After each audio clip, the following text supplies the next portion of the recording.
Hi everyone, welcome to The Grind. Today we are joined by Keith.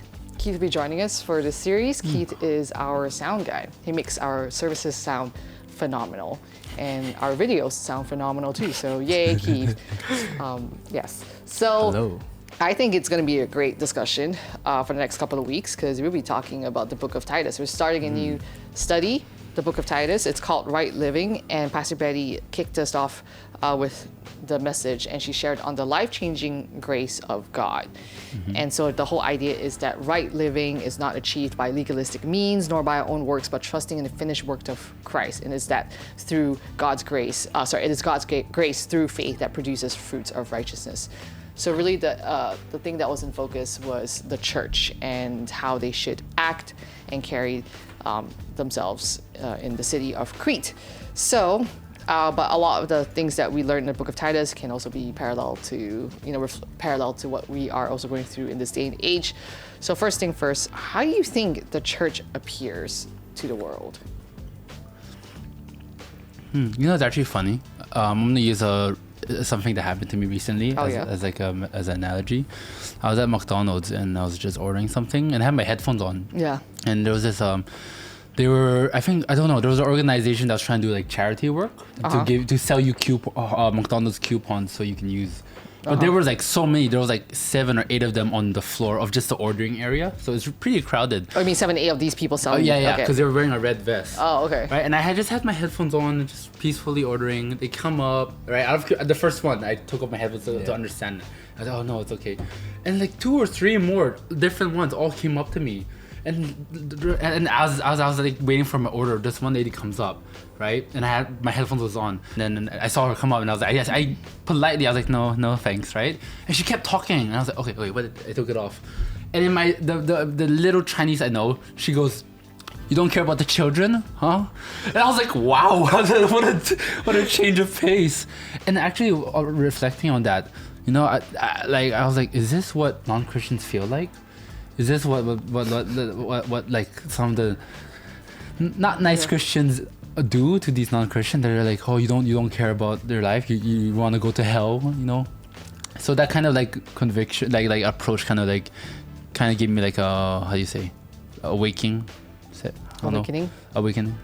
Just made me like be conscious about like what might be happening out there. Yeah. Wow, that's intense. How's her facial expression when she asked if you didn't care about the children? I don't think I was paying attention to her face. I was just so surprised about the direction she took. Wow, I mean, sometimes people use guilt. I mean, it sounds like an Asian mother move to me. Yeah. Well, I would say hypocritical, abusive are words that are long associated with the church. So, for example, Netflix have like these docu-series about the Korean sexual abuse in the church, and then recently there's a TikTok dance thing. Yeah. And they all claim to be Christian. They all claim to be church, but these things happen. Yeah, that was insane. And then like actually one of the dancers apparently like was saying that I gave my life to Jesus. My family just doesn't understand that. Yeah. And so it's like, I mean, okay. I don't know, right? We don't know the full side of the story. And then obviously they're like defending themselves and they're suing the documentary for defamation, et cetera, et cetera, et cetera. I mean, oftentimes like the church is not painted in the most, it's not painted in the nicest way. And they rarely get a positive picture. Yeah. And if anything, especially in media. And so sometimes they need like a huge PR campaign as well. I mean, like week after week, there's always I wouldn't say every week, but it's like every so often, there's always a case of like, oh, this senior pastor, is found to be doing something or have found to have done this in the past, et cetera, et cetera. It's just like, what's next? And so it's, and then even in movies as well, I think one of the movies that come to my mind is Spotlight. I don't know if you've heard of that film, but basically it's highlighting the child abuse that happens within the Catholic Church. So, not exactly the most positive. I guess maybe more negative than positive. So, which is sad because technically the church is supposed to be the source of hope in the local city, and yet here we are. Sometimes. So there's this guy like who founded this research institute, George Barna, and so they do like research and like statistics about like Christian faith and like spiritual lives of people, etc., etc. And this is done in a recent interview. So apparently he said that we've reached a time of Christian invisibility. So what that means, he's saying that this is our moment. We've reached a time of Christian invisibility in our culture. What I'm seeing now is that we're getting to this place where the typical American will not have anyone in their circle of influence who has a biblical worldview. You're not going to be influenced with God's truth, which is a very sorry state to hear. And then I was going down a deep dive of more information of like what's going on. I mean, that was one positive thing. It's several positive things actually, is that over like half of Gen Z teens, they do feel motivated to learn more about Jesus, so that's good. And actually there are people like in a survey done of like 2,000 adults that was done in 2022, like actually people want to grow spiritually, they believe in a higher power, and nearly half are more open to God after the pandemic. So I mean, I guess the pandemic, there was some good that came out of it. And then actually 7 in 10 people have a positive view of Jesus. And actually 63% of teens and adults who say they've made a personal commitment to Jesus, they say that that decision is so important to them in their life today. And then one of the things is that this is again more in America. Americans like Jesus and his message, but not so his messengers. So like on the top of the list, they like do like a rating, like yes, Jesus, like positive ratings, like the Bible, like, you know, his Christianity high. But then when it comes to like mega churches, celebrity pastors, you know, celebrity actors is like pretty low in the ranking. So, but I think the challenge is also like sound doctrine and like still living a biblically correct life in a society where I think the values and morals are just like, you know, a bit wishy-washy, I guess. So what are the challenges facing the church today in terms of sound doctrine and biblical living? Keith? Wow. Welcome to the grind. I would say it's very difficult to balance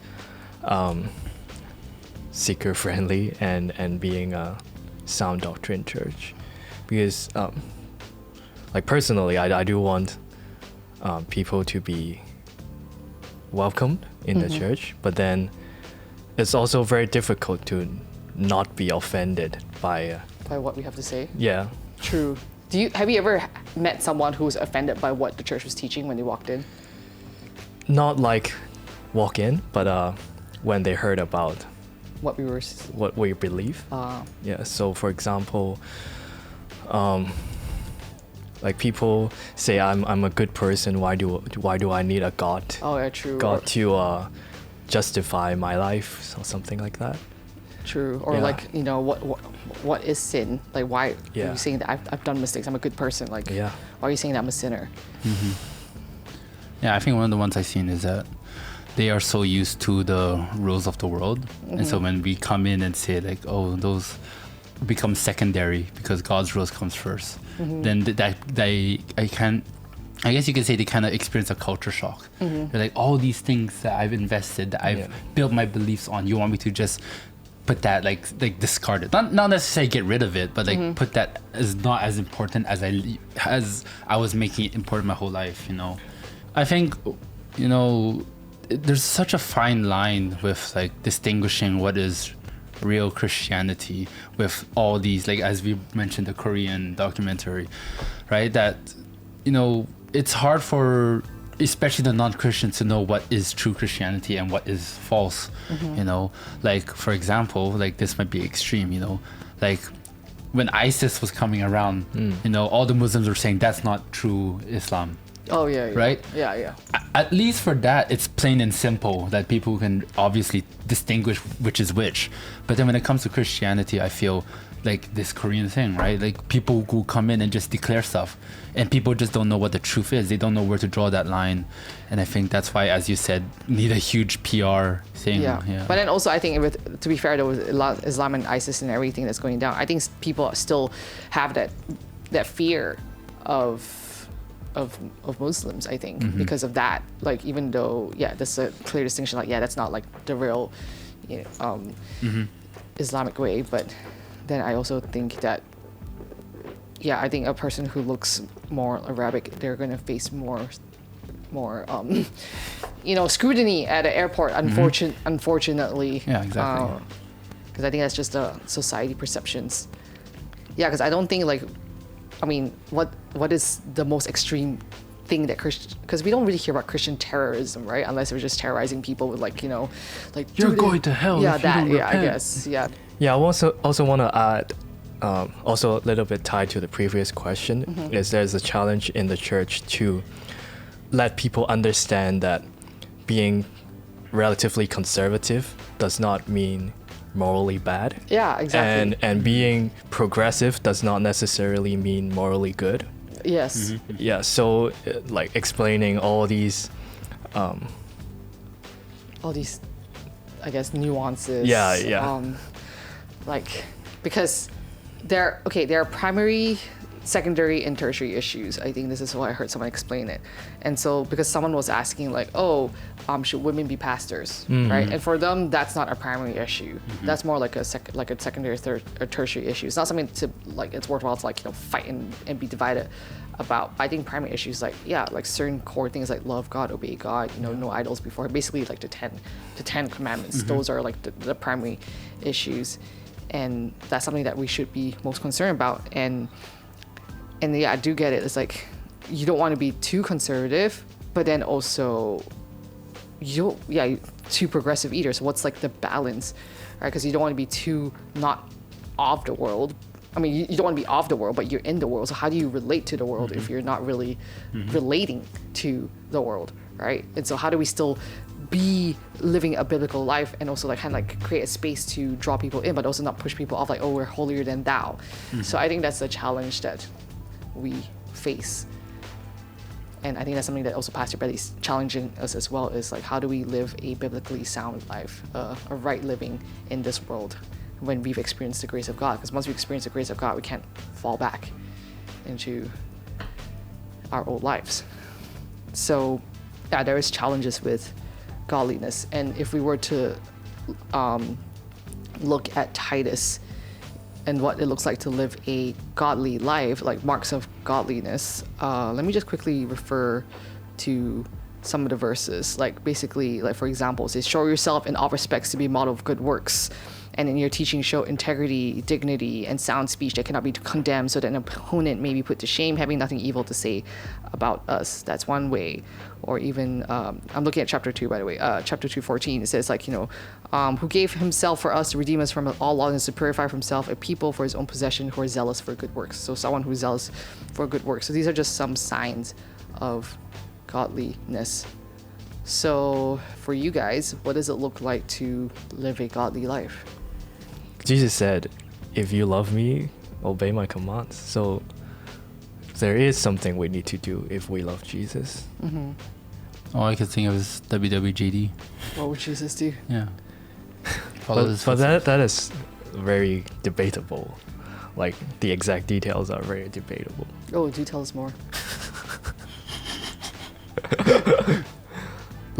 People's impression of Christianity or of Jesus is do not judge.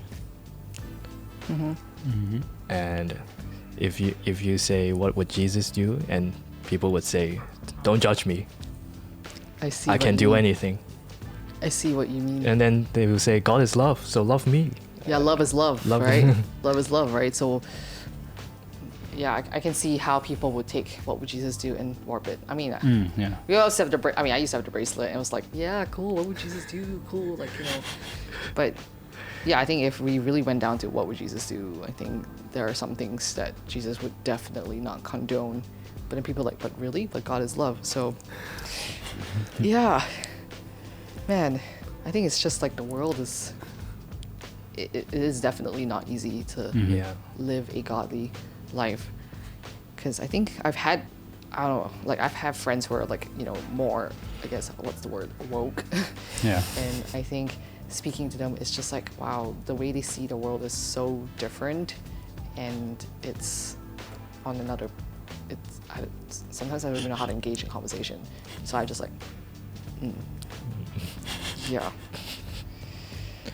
All right. But what would be a godly life then? What would be a godly life? Yeah, what would be a godly life, Dom?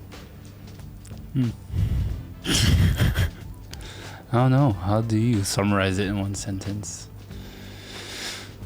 Living a lifestyle that's pleasing to God's eye, I think. I feel that's so vague, but I think that's kind of well, I would summarize it too. Yeah. I think being set apart for for him, living a life that's holy unto him. Like, I know oftentimes, like, there's certain, like, values that people say is okay, like, oh, cohabitation or before marriage, or like, I mean, it doesn't say explicitly in the Bible, like, oh, you shall not, stay in the same place as your fiance or whatever it is.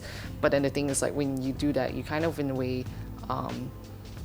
may set yourself up for not the wisest decisions. Yeah, I feel like that's a very good point. So it's not like, being Christian has so many rules, but it's because I honor God. Yeah. And if there's any gray areas, I prefer to honor God rather than like have my own relative freedom. Yeah. Mm-hmm. Because the gray areas, like I said, we mentioned, it's not like explicitly say, like, do not do this, do not do that, but it kind of can potentially set you up to make unwise decisions in the future. So I think it's definitely an ongoing struggle that we definitely need God's grace to see us through. I would say, then maybe sometimes we fall into the trap of, like, okay, am I doing good? Am I, like, what is the balance? Am I fulfilling all the checklists of what it looks like to be a good Christian in this day and age? How am I experiencing God's grace? Or if I mess up, like, God will extend his grace to me again. So there is, that we have to contend with as well. So what is the difference between being good and living in God's grace? Like, how can we avoid falling into the trap of legalism and doing good through our own efforts?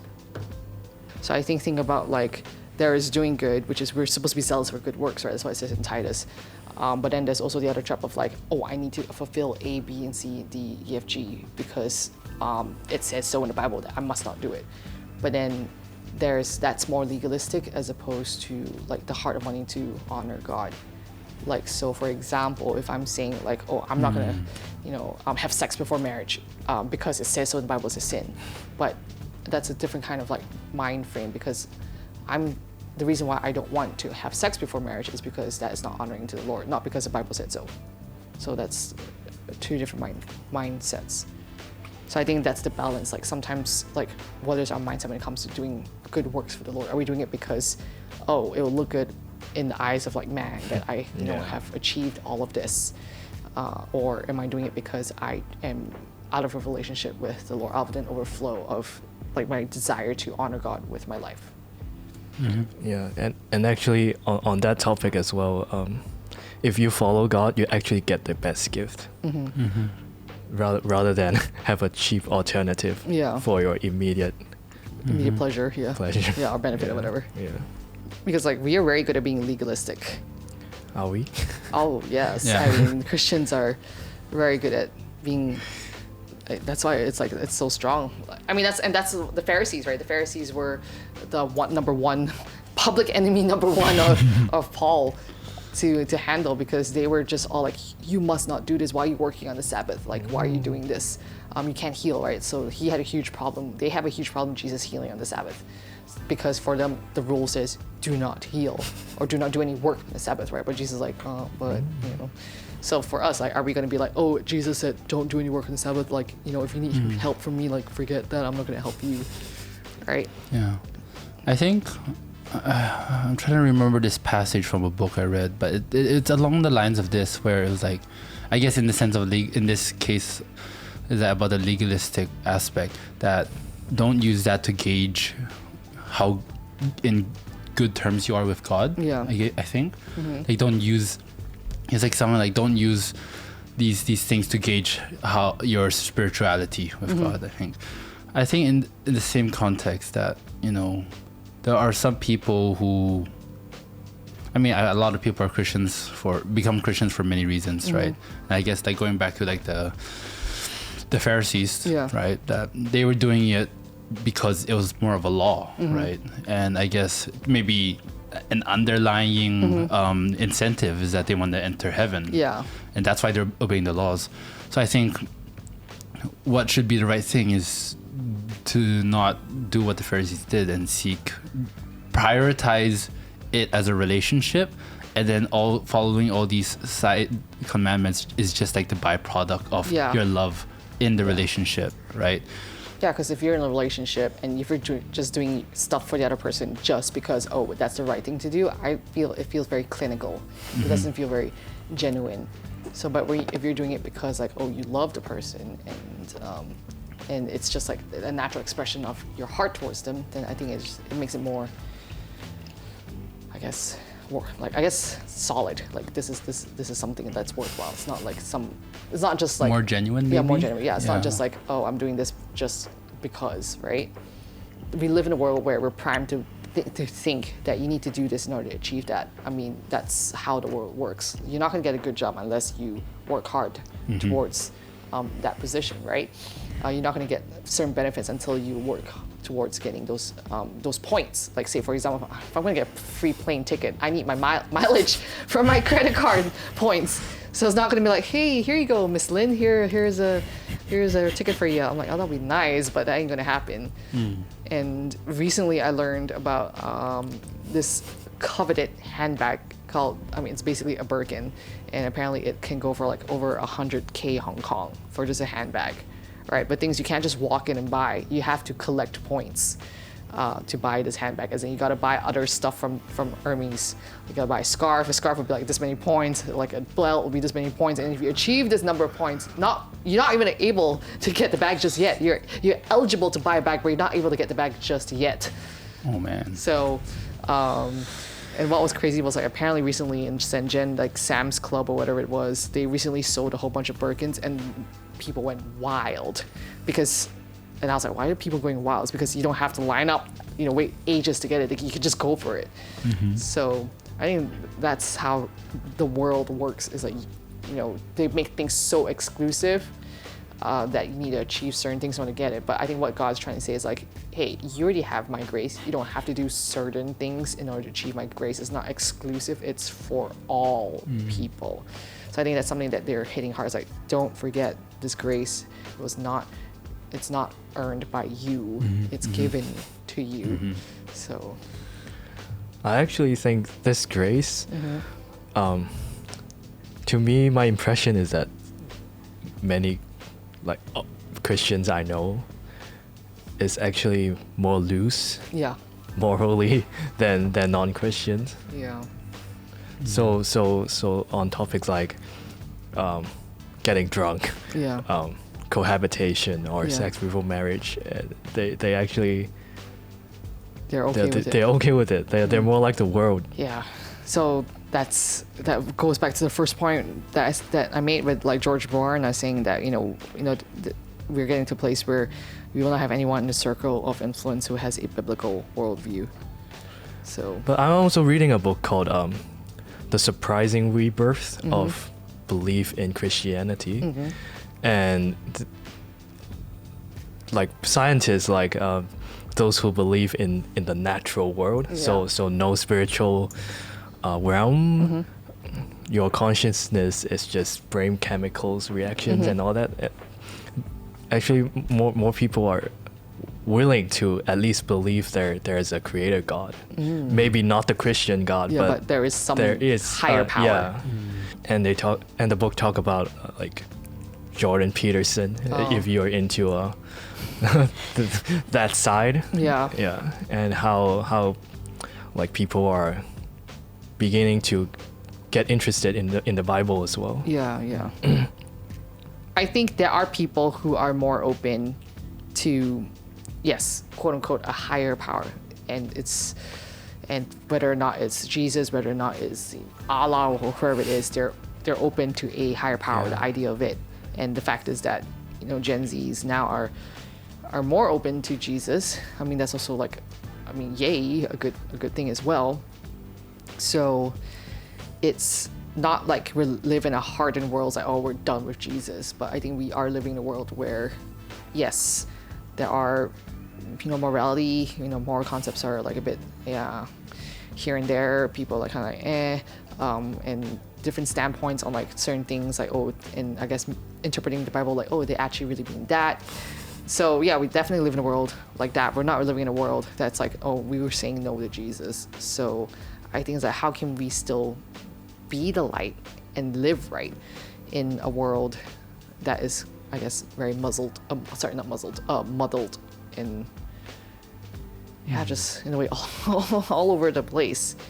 And I mean, something that's always playing on Pearl is like, when you believe right, you will live right. And that's seared in my brain right now. Thank you, Joseph Prince. So yeah, so I think again, we need to boil down to the grace of God. Grace of God is not something that I should take for granted, but it's something that we should know that this is a gift and to take it seriously. And how do we live a life that's that reflects that we're understanding this gift of God? So like, how should grace shape the way we think, speak, and act? Like, how would we live differently if we constantly relied on God's grace? I would have forgiven people who've wronged me. I would continuously, prayerfully stand firm in my belief in Jesus, and to have a hope in the future, and to know what I'm supposed to do in this world, rather than believing my truth is the truth. I think, practically same thing for me. I think I guess a little bit more is that like, I think it was mentioned just earlier in this grind that you said that this world made us live in a lifestyle where everything comes at a cost, and so adapting this mindset of grace is actually being okay with not having all of the stuff that we need to work for. I remember seeing this reel about a guy who was saying, he invited his newly reborn Christian. That's the way you'd say it. And a friend who just gave his life to Christ. That's a better way to say it. He invited that guy to friend. He invited that friend to church, and then. Let's just make this clear. All right. Friend A invited friend B. Friend B is the new Christian. And so when friend B came to church, friend A was preaching. And so basically at the end of the sermon, friend B shouts, and he was proud of it. He was, yo, that was effing lit, And then of course all the church around him was like, what did he say? That kind of reaction. And they started judging him. But then what they don't realize is the friend A was like telling the story in the reel that was like, they don't even understand the miracle that this friend B is in the church right now. And so that the church just immediately judge how his language is and everything. But they don't know how far he's come from, right? And so I think that adapting this grace mentality is that, like, yes, one of my biggest struggles is I am really quick to judge. And and that's one thing that for me personally, I think would definitely affect me, that I will be very hesitant to judge and seeing them in God's eye rather than my own worldly eyes. I would say if I constantly relied on God's grace, it's like, I don't deserve the grace that God has extended me. I mean, not at all. I'm not like any special person.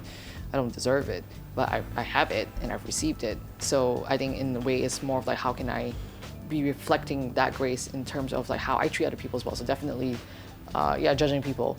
Will I be like the people that judge the kid, like, friend B? Maybe I'll be like, okay, what is this person like, yelling? They need to calm down. I think I'll be the first to admit that I would be one of the people that judged, but I'll be quiet about it. But I think it's understanding. I think it's more like reflecting that to people. How am I interacting with other people? If I'm, and I guess it's like, in kindness, in love, in mercy, in compassion. So I think that's how I would live if I was constantly relying on God's grace. If I was living a life that's constantly relying on God's grace. All right, so I think we're gonna have some interesting discussions on the book of Titus, and it's gonna be an interesting series to go through. So that's that for today. Thank you for joining us, and we will see you next week. Bye. Bye.